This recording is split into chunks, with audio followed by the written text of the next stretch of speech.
Welcome to week 4 of Go Low Like a Pro. I can't believe it's week 4. This channel has already lasted longer than most of my relationships. Wait, what?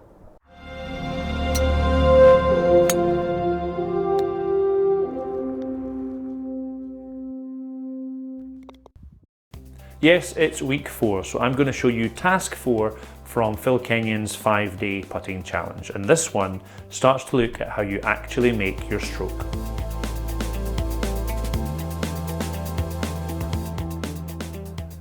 We've gripped the putter and come up to here as with the previous tasks, and the next thing we're going to do is just rotate the trunk, shoulders, arms and putter all as one around the spine, just back and through.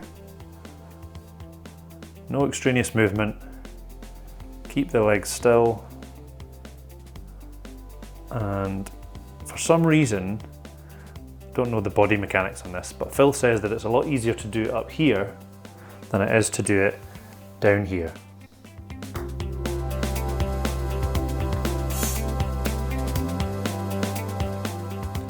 So just come back up here, do it a couple of times, and then incrementally work your way down, I don't know, 10 degrees at a time or so, a couple of times, until you get down to that 45-degree angle, and hopefully it'll feel a bit more free and natural.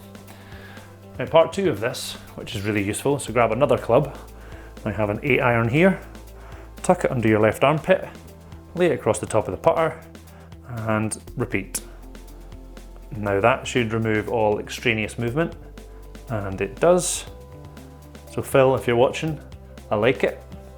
You can also go down and actually putt in this position as well. I like it a lot.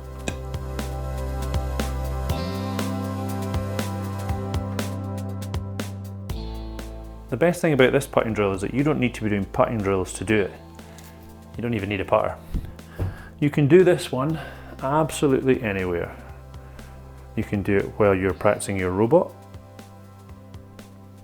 or stacking the shelves. After all, staying in is the new going out. I may get another job yet. In all seriousness, the robot isn't a bad thing to think of when you're doing this, as that is essentially what you are trying to achieve. Isolating the different parts of the body, rotating the top and keeping the bottom half still. And for me, that means this right hip. Now, I promised you a streak, so here you go.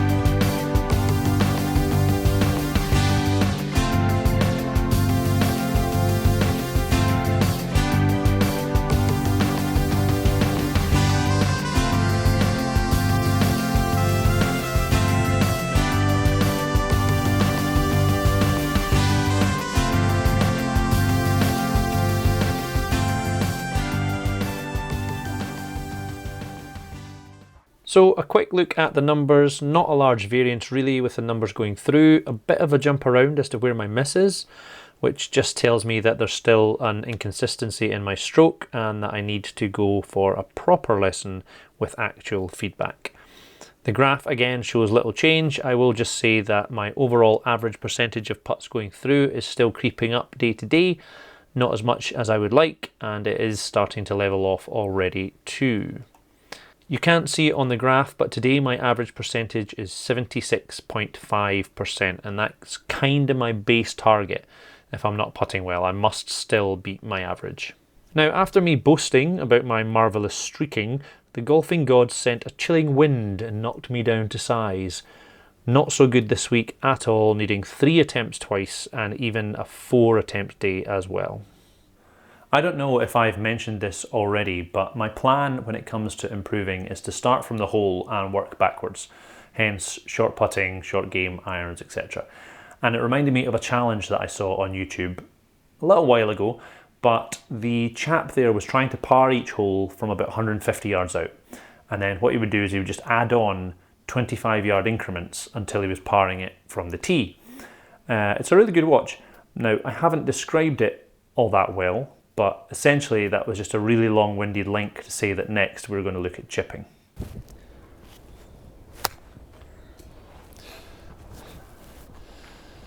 Now, rather than just hitting balls in the hope that I improve, and as I haven't actually had a lesson yet, I did what we all do these days in order to learn things. Watch YouTube videos.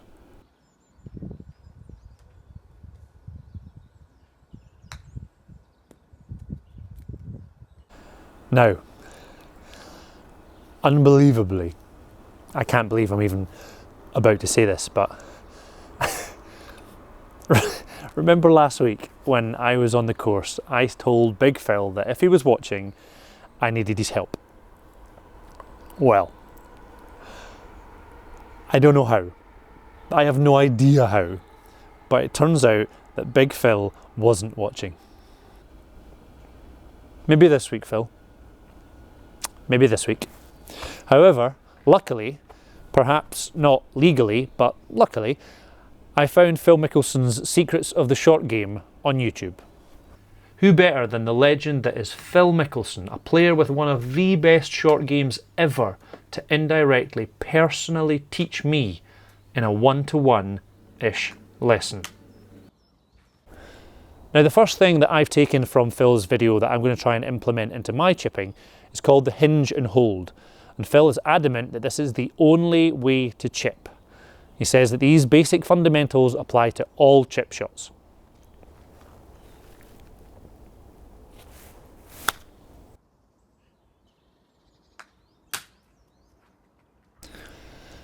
So the first thing I have to do is to break my wrists immediately going back. Straight away the club head's already up there and my arms have barely moved. Now I have to come down steeply, aggressively accelerating through the back of the ball, keeping my hands in front of the club head and heading towards the target. And at the finish, my arm and club should be in a straight line. That's the absolute basics of Phil's hinge and hold and what I'm going to be working on. I'll go into more advanced detailed work in future weeks. So I'm doing a Gary Wilson home drill with Phil Mickelson technique. Now, something that Gary didn't mention that I have discovered and fully recommend is that you should use fresh water every day in your targets. Now, this is very important. Not only will it help with your skincare regime when you're putting your hand into the water to get the balls back, but especially at this time of year, when the air is this cold, it can really help you prevent getting this.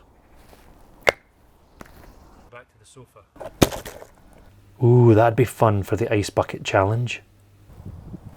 I might have to bite the bullet and just go back to the sofa.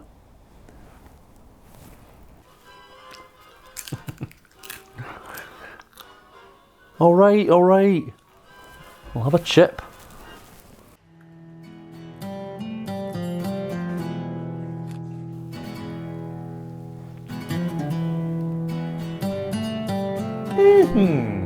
This is a tasty burger.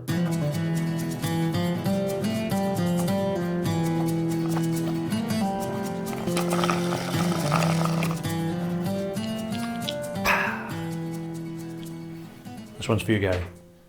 Yes, I just had a meal from a local fast food restaurant. I'm very happy about what? I don't know what I'm allowed to say. Okay, I had a McDonald's. Not McDowell's, but McDonald's.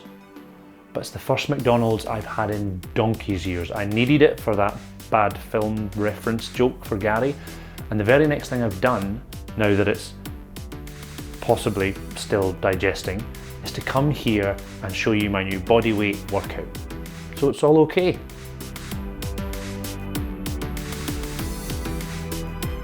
So this workout I found in an old supplement from a Men's Health magazine. It's 9 quick exercises. Beginners do 5 reps, then increase to 10 reps, and then 20. I've learnt this from a book, so I hope I'm doing it right. And again, I'm just gradually building up, so I'm starting with 5 reps and increasing as I go. I've got no interest in injuring myself, having done nothing for so long.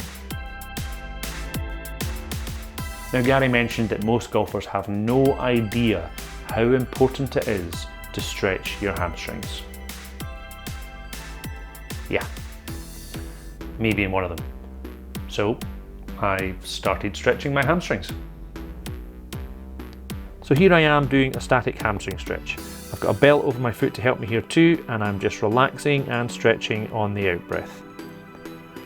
I'm keeping both my legs straight here. If I bend the knee, then I will lose the hamstring stretch. Now while I'm here, if I flex the foot of the leg on the floor, I'll also get a nice calf stretch and a psoas stretch, which is one of your core muscles. I've done my yoga, I've done my hamstring stretches, and I've done my workout. So I'm feeling flexible, strong, and ready for part 2. I hope to see you there. Till then, be good, and if you can't, shout for it.